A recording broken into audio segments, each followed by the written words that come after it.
There's something about the taste of maple and cinnamon that really captures the fall season. Here's how simple it is to make a maple spice latte that will make you feel like you've got the warmth and magic of fall right in your coffee cup. The maple spice latte is simple to make in your home cafe, so you don't have to waste your time and money on a trip to the coffee shop. All you need is one 2 ounce shot of espresso, 1 ounce of maple syrup, 1 cup of milk, and then just a pinch of cinnamon, a pinch of nutmeg, and a pinch of clove. Make sure your espresso maker is all warmed up.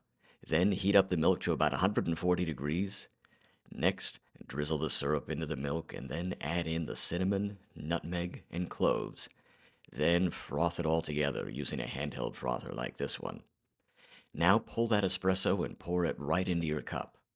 Then add in the warm and frothy spiced milk, and finally, sprinkle just a little more cinnamon on the top to really bring out the fall flavor and to make you feel just a little extra fancy. And that's all it takes to make your maple spice latte so you can savor the warmth and comfort of the fall season right at home. Let us know in the comments how your maple spice latte turned out.